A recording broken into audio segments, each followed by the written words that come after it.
Bom dia, alunos do Camil do segundo ano. Nós estamos hoje iniciando o terceiro trimestre, o programa do terceiro trimestre, e já pensando aí na nossa avaliação, que vai ser a avaliação específica para o Camil, será a A8, certo? Não significa que vocês não devam estar ligados aí para todo o transcorrer, as outras avaliações, a A7 e assim por diante. Mas vamos iniciar hoje o nosso programa, vamos dar continuidade. Nós temos duas sequências didáticas para ver neste trimestre. A sequência didática 8, que é ligada à morfologia, e a sequência didática 9, que é ligada a barroco e arcadismo. Ela tem exatamente esse título.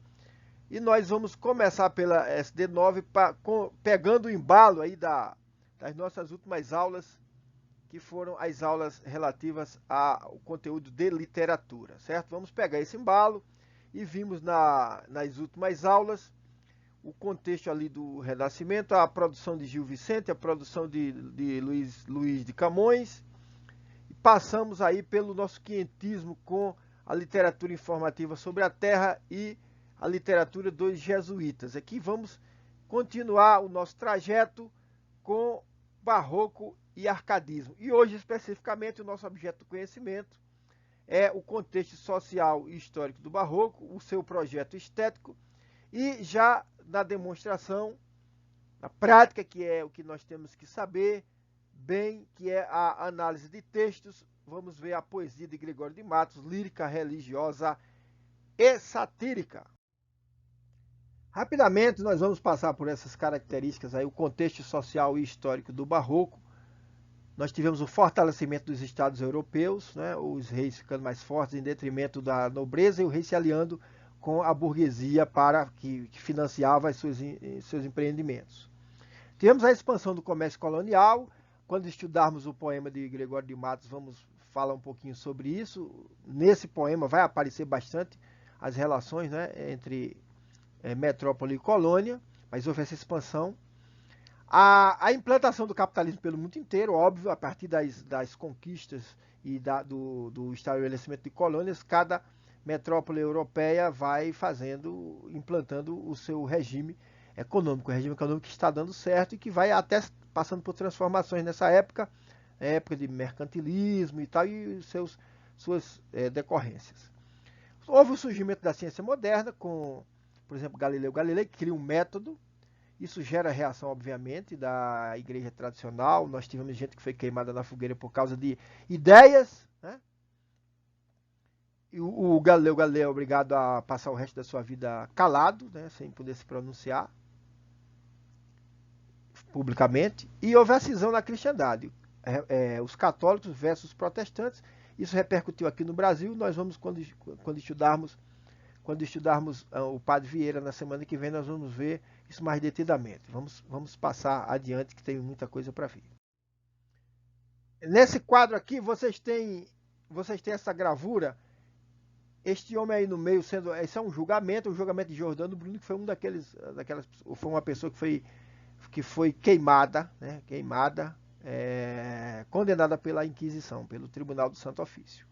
Mas interessa saber que o barroco é a arte da contra-reforma. Houve a reforma protestante, alguns reinos vão aderir, vão se tornar protestantes, a igreja se preocupa e geopoliticamente ela se mexe.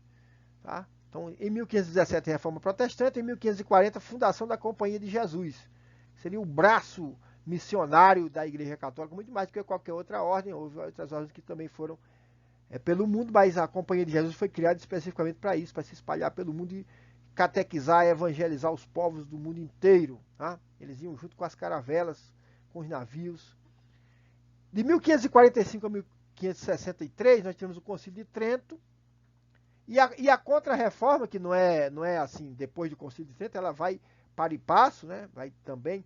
O Concílio de Trento serviu para quê? Vamos ver o que é que surgiu disso aí. Foi a reunião dos bispos para fazer as seguintes coisas, tomar algumas decisões estratégicas para a Igreja Católica. Primeiro, reafirmação da autoridade papal, né? O Papa reage.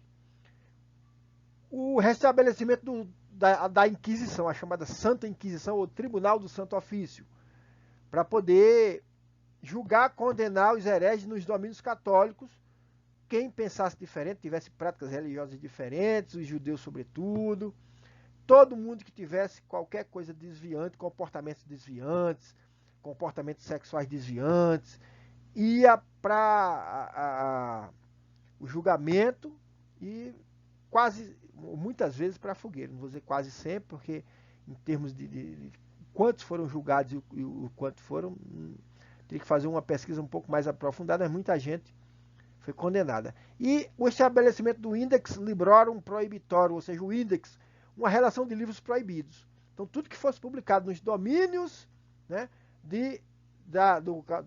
da vigência do catolicismo, onde o rei fosse católico, teria que ser submetido a uma autoridade que veria e decidiria se ele deveria ser publicado ou se quem escreveu aquilo ali deveria ser preso e julgado também na Inquisição. Bom, no contexto brasileiro, né, é bom que a gente saiba o que é que aconteceu. Se na Europa a vigência foi do fim do século, a vigência do Barroco foi do fim do século XVI, ou seja, antes de chegar os 1601, já havia Barroco na Europa, e ele durou até mais ou menos 1730, por aí vai enfraquecendo. No Brasil a vigência começou um pouco mais tardia, em 1601, e terminou em 1768, quando iniciou o arcadismo, que foi o movimento literário posterior. O início do nosso barroco, em 1601, foi com a obra Prosopopeia de Bento Teixeira, e o seu fim foi com a publicação de obras poéticas de Cláudio Manuel da Costa, que já é um poeta árcade. Nessa época também houve o fim das navegações, as navegações continuavam, mas assim para o comércio, né, aquelas relações comerciais, e não mais para descobrir terra, sair sem saber onde ia chegar. Né? Já havia uma consolidação dos continentes descobertos, das terras descobertas, quem era dono de quê, ou então guerra para saber quem ficava sendo dono de quê. Que o diga, né, o Nordeste brasileiro e as lutas dos holandeses com os portugueses aí durante ainda o tempo da União Ibérica. A União Ibérica foi a fusão das coroas portuguesa e espanhola quando morreu o rei Dom Sebastião. O rei menino Dom Sebastião morreu sem deixar filho, né? Ele era uma criança. E naquela briga sucessória durou uns 2 anos até que finalmente o rei da Espanha reivindica, consegue apoio de muita gente das cortes portuguesas e unifica o trono. Isso dura 60 anos e no Brasil teve repercussões seríssimas, por exemplo, a guerra com os holandeses, porque os holandeses não eram inimigos dos portugueses, mas eram inimigos dos espanhóis, e com a unificação, então, os seus interesses foram afetados aqui no Brasil e eles quiseram, então, conquistar, pegar para si aquilo que tinham investido em termos de engenho, de plantação de cana-de-açúcar e tudo. Tá? E conseguiram, né? A gente sabe da história toda, Guararapes. Também foi a era do açúcar, o ciclo da cana-de-açúcar, que vigorou na maior parte do século XVI, e só vai entrar em decadência depois, quando avulta de importância o ciclo da mineração, o ciclo do ouro. Tá? Todo mundo aí já está careca de saber disso.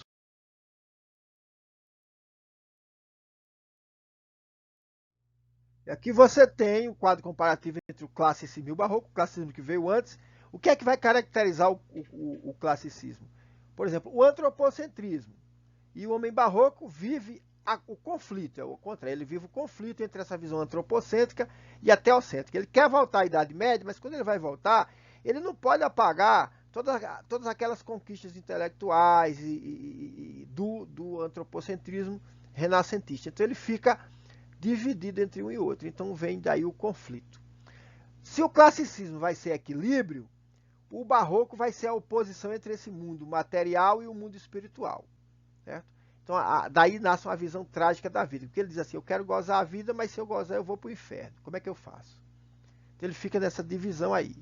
Enquanto que o classicismo tem o racionalismo, né, a razão, o barroco vai ter o conflito entre a fé e a razão. Certo? E isso, ele é um homem, o homem barroco é um homem assim, quebrado como aquela pedra, é um homem que não é simétrico, é um homem que não é equilibrado, é um homem que sofre. Certo? Ele sofre, que ele sabe que ele vai virar caveira, que ele vai morrer, ele tem o ideal de ir para o céu, que é o ideal que vem de mais antigamente, mas ele não pode apagar a influência que teve o paganismo, né, que era de exaltar o Eros, as forças da vida, o gozar a vida, mesmo que de forma moderada, mas sem culpas. E aí o cristianismo é o barroco, é o cristianismo querendo voltar 2 passos atrás, por assim dizer, e restabelecer os valores da Idade Média. Se o classicismo, já falei, tinha a influência da cultura grego-latina, aí já não tem. Aqui o barroco procura apagar isso, mas não consegue totalmente. Eu já adianto, não consegue totalmente. Certo? Mas está lá a ideia de morbidez, porque ele fica sofrendo por isso. Ele não consegue se entregar ao gozo da vida, ao fruir da vida, sem ficar pensando na morte. Daí vem o sentimento morbidez, melancolia e tudo. Se o antropocentrismo tinha a idealização amorosa e tinha o sensualismo, esse era um sensualismo solto, de cantar o Eros, as forças eróticas, Eros, as forças da vida. O barroco tinha a idealização amorosa? Tinha a idealização amorosa. Ele tinha o sensualismo? Tinha o sensualismo, sim, também. Agora, o problema é que nesse meio ele tinha um sentimento de culpa cristão. E o classicismo tinha um neoplatonismo. Certo? Camões, por exemplo, é neoplatônico, lembram? Já o barroco não é neoplatônico. Porque ele sente esse mundo que o chama para o fruir da vida e o medo. Então fica o tempo todo assim, sabendo. Vou gozar a vida e vou para o inferno. Então o que é que eu faço? Eu gozo, me arrependo. A gente vai ver depois os poemas aí de Gregório para mostrar isso. O classicismo tinha um universalismo. O que ele colocava é como se fosse... Veja que Camões, por exemplo, tratava o amor com maiúsculo, como se fosse aquele deusinho que ele flechava todo mundo. Pronto, ele servia para todo mundo. Certo? Ele tinha um valor, digamos assim, permanente. As coisas da natureza, a natura, né, era permanente. Então, cabia a nós nos equilibrarmos ali, procurarmos viver bem dentro daquilo que já era dado e que era uma regra do jogo que estava lá permanente. Já o barroco, ele tem essa consciência de que tudo passa, a transitoriedade, a efemeridade das coisas do tempo, certo? Tudo isso ligado com o conflito. E se o classicismo buscava a clareza, buscava não ser obscuro, o barroco já vai correr para raciocínios complexos, para jogos de palavras muito rebuscados e assim por diante. Então, o classicismo tinha o carpe diem aqui, mas nós nem colocamos aqui. Isso aqui é ipsis verbis, ou seja, palavra por palavra, que está no livro de vocês. Vocês têm um livro de literatura e tem esse quadro comparativo. Mas existia, sim, o carpe diem. Só que era um carpe diem que não trazia tristeza. Quer dizer, aproveite o dia. Carpe diem é uma expressão latina, significa carpe diem, ou seja, aproveite o dia.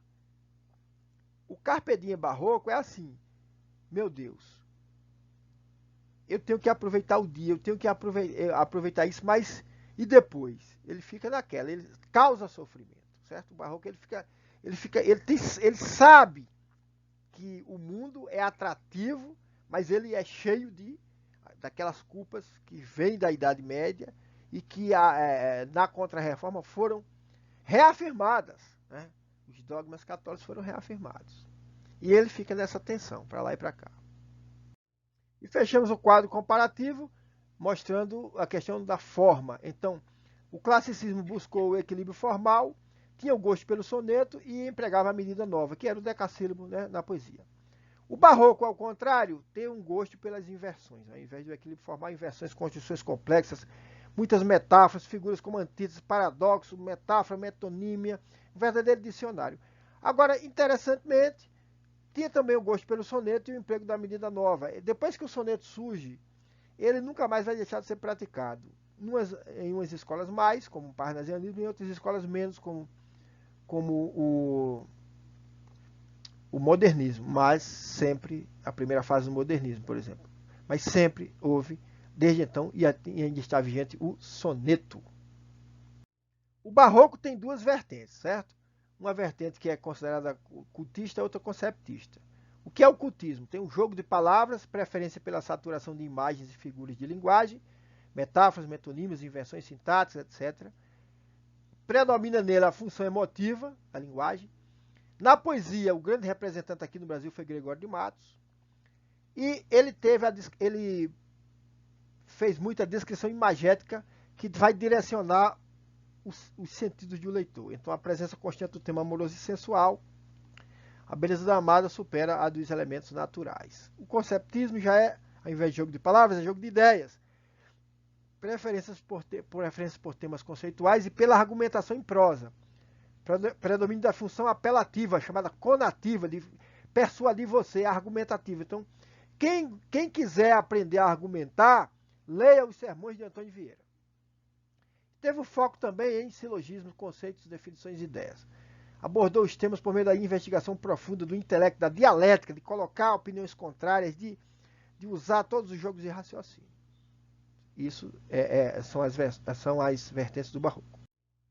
Autores do barroco: Bento Teixeira, que morreu em 1600, mas que tem o título que ele publicou foi Prosopopeia, em 1601 já estava morto, mas foi considerada a primeira obra barroca. Gregório de Matos, 1633 a 1696, ele não publicou em vida nada, porque a gente não tinha nem editor aqui, mas teve importante poesia, o mais importante poeta, teve 3 vertentes na sua poesia, lírica, religiosa e satírica, que nós vamos estudar daqui a pouco. O padre Antônio Vieira, de 1608 a 1697, viveu um pouco mais, escreveu muitos sermões, muitas cartas, até uma história profeta. Claves profetaram a história do futuro. E Manuel Botelho de Oliveira, de 1636 a 1711, veja que ele morreu depois de todos eles, mas foi o primeiro autor nascido no Brasil a ter um livro publicado. O título, Música do Parnaso. Por que eu digo isso? Bento Teixeira, por exemplo, nasceu no Porto. Padre Antônio Vieira também nasceu em Portugal. Gregório de Matos não publicou em vida. Então, esse Manuel Botelho de Oliveira foi o primeiro a publicar, tendo nascido no Brasil. A importância dele é basicamente isso, não pela qualidade da sua poesia.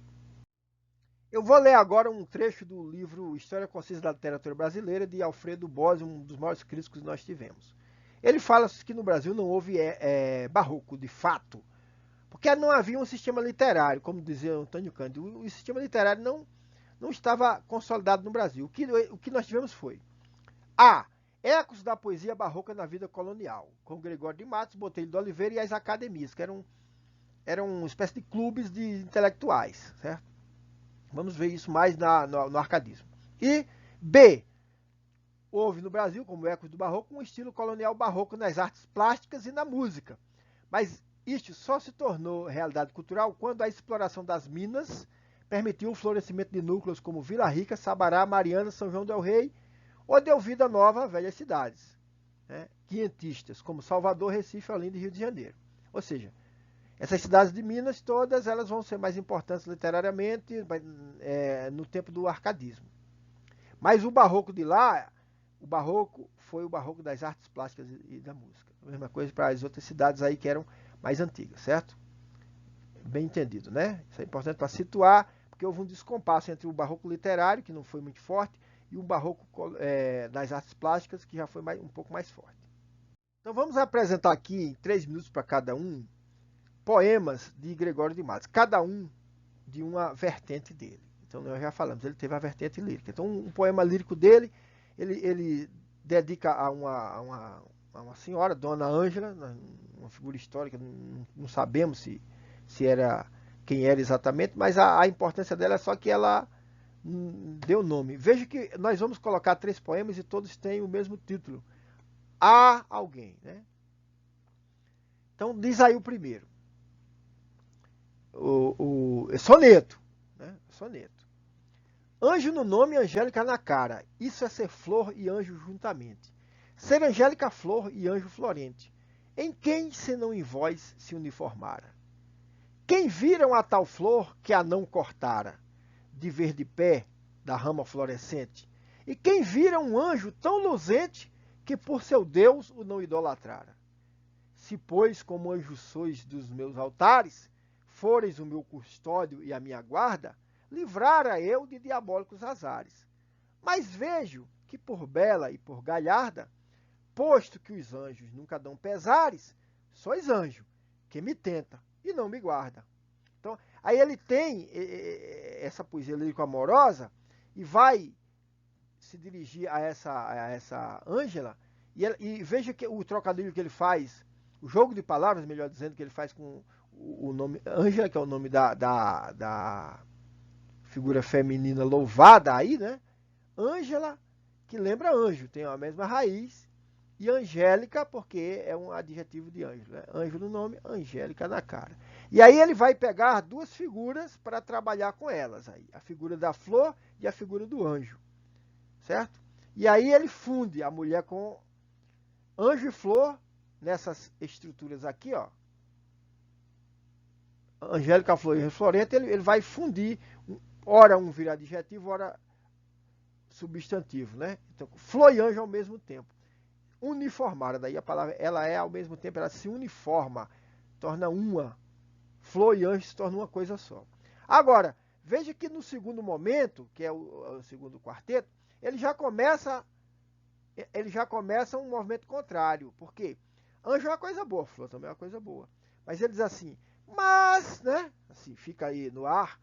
Quem vira uma tal flor que a não cortara de verde pé da rama florescente? Qual é o ímpeto que teria a pessoa que admira a flor? Eu vou pegar para mim, eu vou deflorar, tirar a flor do lugar, certo? E aí já tem essa conotação de uma violação, tem a conotação de pegar para si.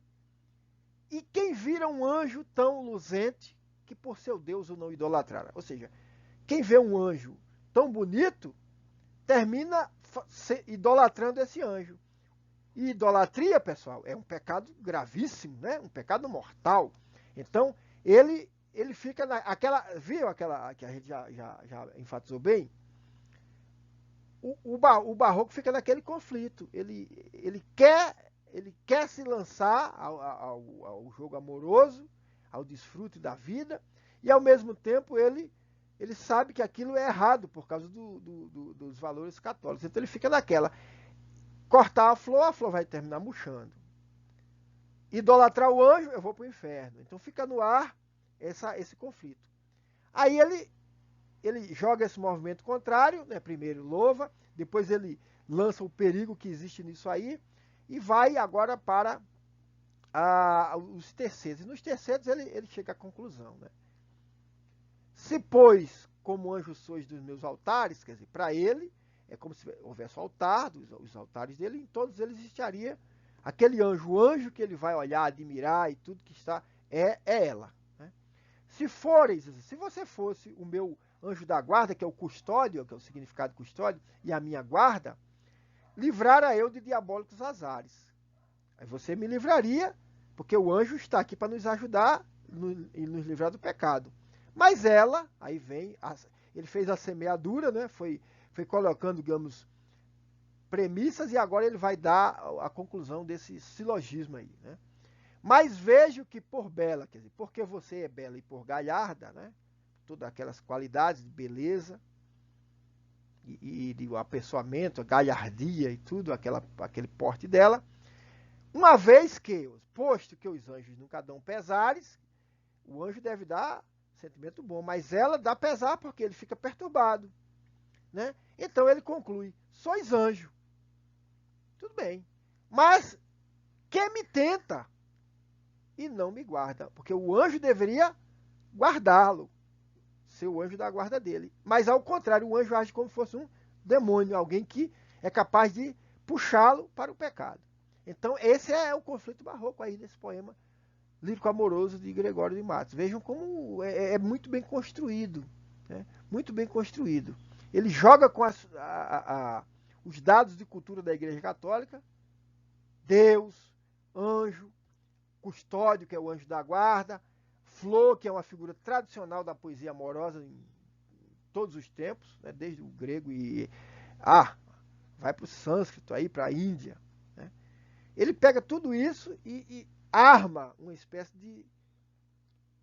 de silogismo, um raciocínio lógico. Esse aí não é tão, né, cultista não, mas ele tem muito de um certo equilíbrio entre cultista e conceptista. Muito, muito legal esse poema, e é antológico, né? Um poema antológico. A Jesus Cristo, a Jesus Cristo nosso Senhor. A Jesus Cristo nosso Senhor. Essa é a vertente religiosa. Também um soneto. Veja também o outro jogo é um jogo de raciocínio interessantíssimo.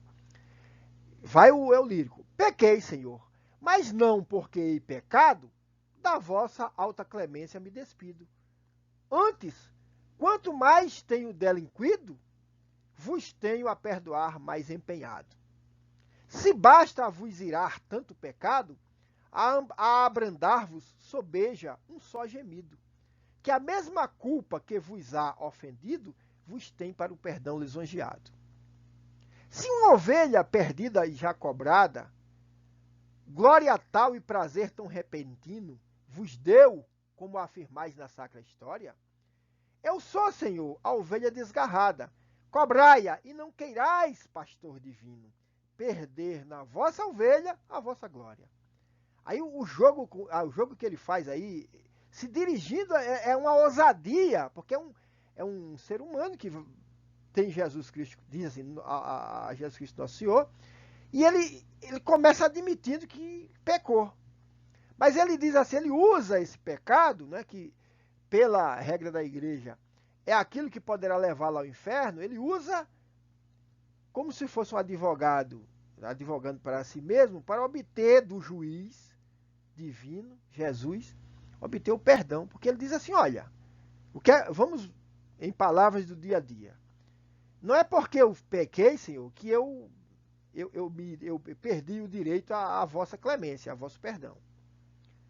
Quer dizer, pelo contrário, quanto mais eu peco, eu tenho delinquido, mais eu tenho feito o Senhor trabalhar. E o que é que Jesus tinha? Qual era o papel de Jesus na ordem das coisas da segunda igreja católica? Né? E aí ele diz assim, ó, se basta vos irar tanto pecado, porque ele se diz assim, eu errei. Então isso daí enfureceria a ira de Deus. Mas a abrandar-vos, né, a amolecer o coração de Jesus, basta, sobeja, já sobra, já é demais. Um gemidozinho só, que ele diz, ai, eu me arrependo. Então, que a mesma culpa, o mesmo pecado dele, que tem ofendido Jesus, é aquilo que justifica a existência de Jesus. Vos tem para o perdão lisonjeado, porque ao Jesus perdoar, ele mostra a sua clemência, mostra seu poder, né, seu papel de pai amoroso. E aí ele diz, justamente porque quando ele vai concluir, ele diz assim, se uma ovelha perdida e já cobrada, porque lá nos evangelhos, o Cristo conta a história da ovelha desgarrada, que ele vai buscar, que Jesus diz assim, olha, por causa de você deixa o seu rebanho todo e vai lá buscar aquela que se perdeu.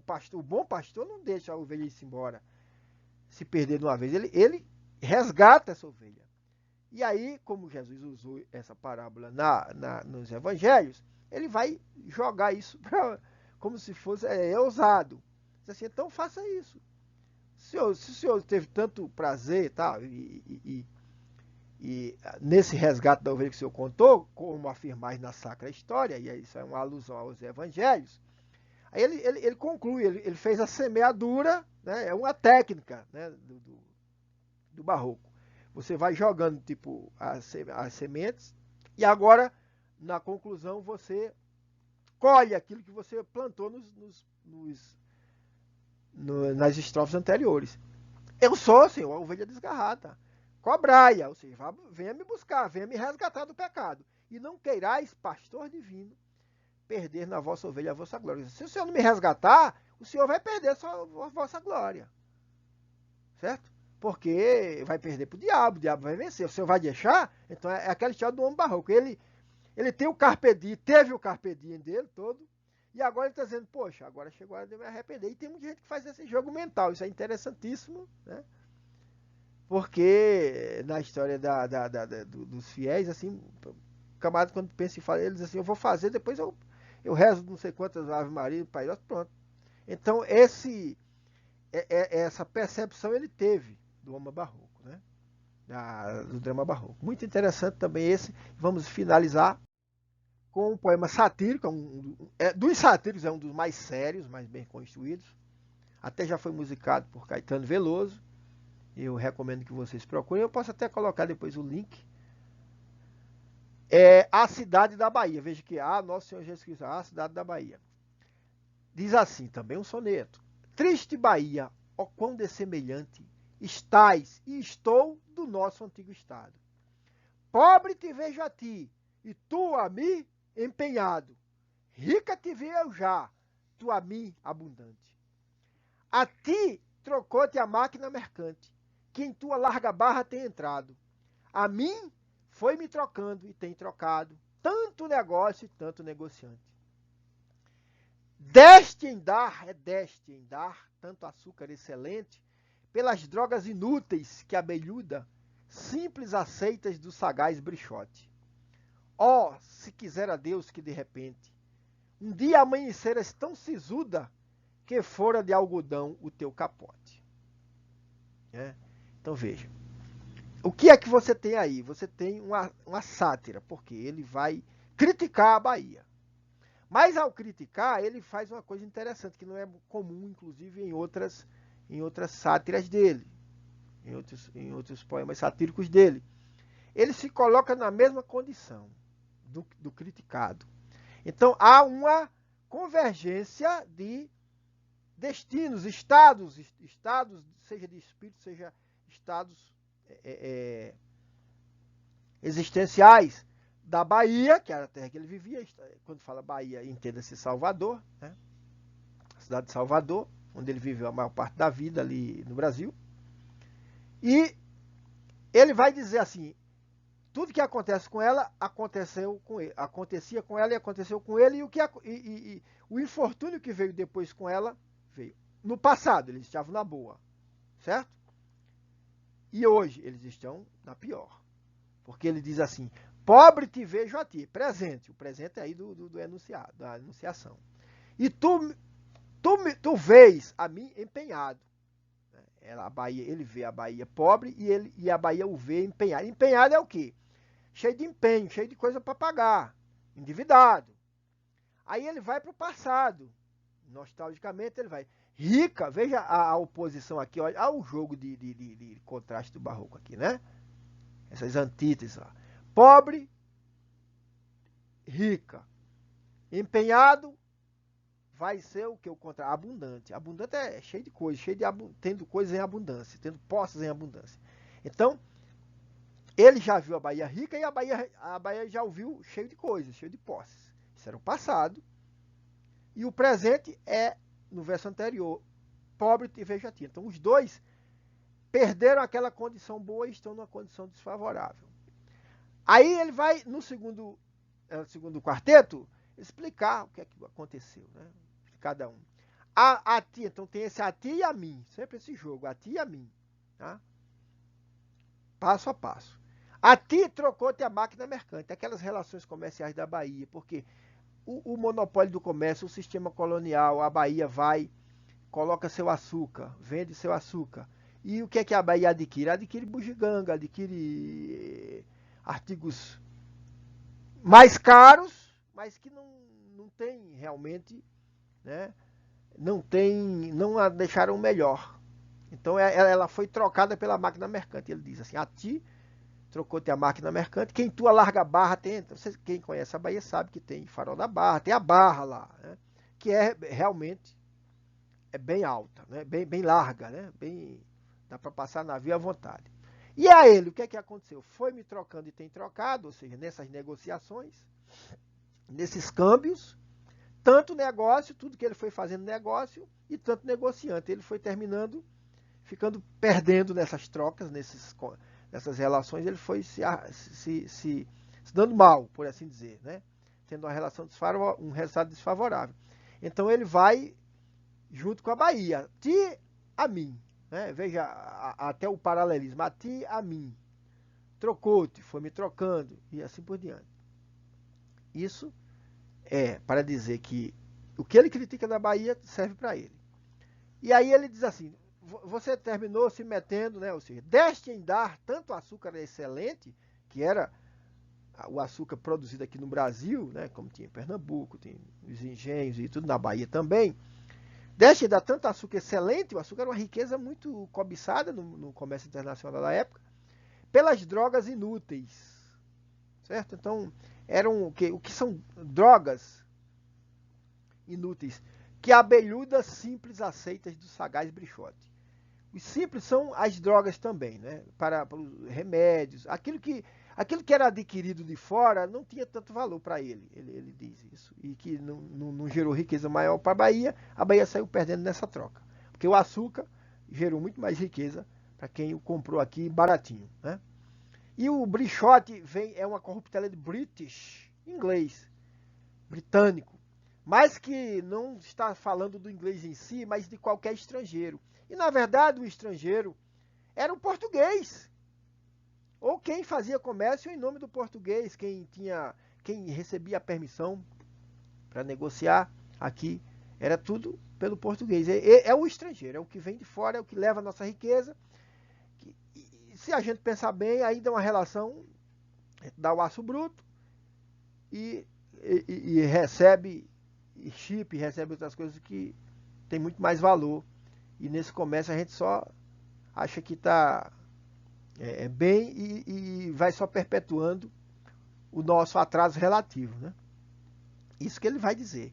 Aí ele vem com aquela vontade, assim, se quiser a Deus que de repente um dia amanheceras tão sisuda, tão séria, porque você se abestalhou, por assim dizer, você não teve cuidado, e aí você que fora de algodão o teu capote. Se você for séria, você vai ser austera. Você não vai ficar comprando sedas, tecidos caros. Você vai usar, o seu capote vai ser de algodão, que era um tecido mais barato. Você está entendendo? Ele diz assim, olha, veja se você toma vergonha na cara, deixa de comprar coisas caras, essas drogas inúteis aí, que é uma metonímia para tudo, né? Tudo que for de comércio que era adquirido, tudo que nós importávamos. O açúcar é a metonímia de tudo que nós exportávamos, embora ele fosse quase tudo que nós exportávamos, né? Então nós vemos aí uma espécie de destino comum que ele admite entre ele, o eu lírico, e a terra onde ele vive. E no final, quando ele vai concluir, ele vai expressar um desejo de que aquela situação mude. Mas ele só fala que é a Bahia que tem que mudar, certo? Mas, de qualquer maneira, quem é que o capote, metaforicamente, seria que a Bahia passasse a ser mais séria, austera e comprasse coisas mais baratas que não a deixassem em desvantagem na balança comercial. É a mesma coisa. Aí ele, no plano individual, seria a mesma coisa que ele usasse um capote, a roupa sobretudo, de algodão, que era mais barato. Ou seja, ser mais e não ficar comprando coisa cara e se endividando. Então, ele e Bahia estão juntinhos. Pessoal, isso era o que nós tínhamos para hoje. Vocês veem que a análise de texto realmente nos toma muito tempo, mas eu creio que seja válido que vocês deem uma atenção aí. Vamos na próxima semana estudar a obra de Vieira. A obra de Vieira também exige atenção. Já vamos direto, já temos a contextualização. Vamos à obra de Vieira, tá? Deixo aqui o meu abraço e sigamos nos preparando. Tchau.